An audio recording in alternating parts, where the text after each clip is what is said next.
Unpacking the Buddha's First Discourse.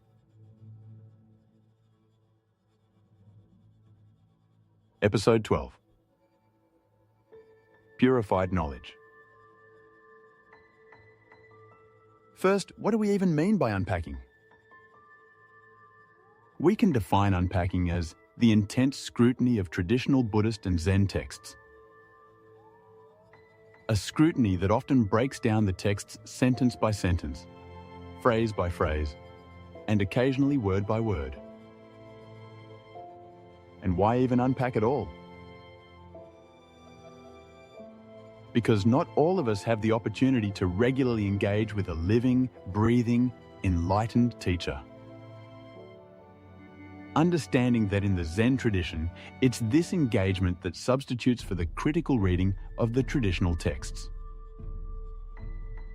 And so, for those who don't have the opportunity to regularly engage with a living teacher, there must be a return to the traditional texts as teacher.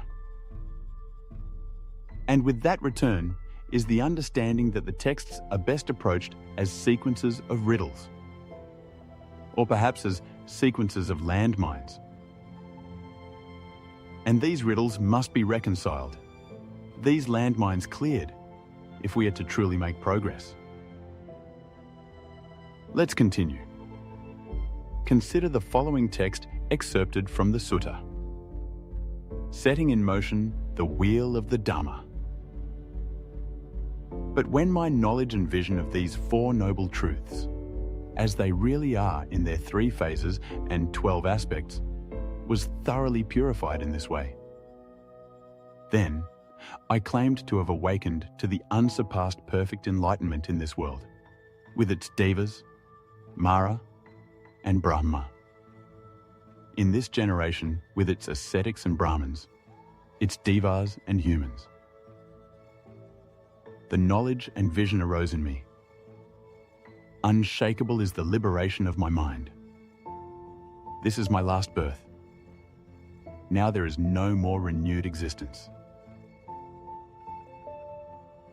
And in aiding in the unpacking of this brief excerpt, we might consider a handful of questions. First, what are the 3 phases and 12 aspects of the 4 noble truths that the Buddha refers to? And why might their thorough purification be significant? Next, how does the Buddha describe the scope of his enlightenment in terms of beings and realms? And what does this suggest about the universality of his realization?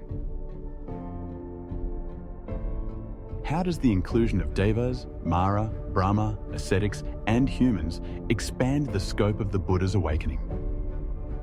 What might this imply about the universality or significance of his enlightenment? What is meant by the statement, "Unshakable is the liberation of my mind"?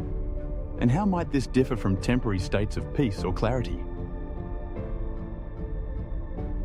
And finally, how does the phrase, "no more renewed existence," connect to the Buddhist concept of nirvana? And what implications does it have for the nature of liberation? And so, we're now into the meat of Buddha's first discourse. More to come.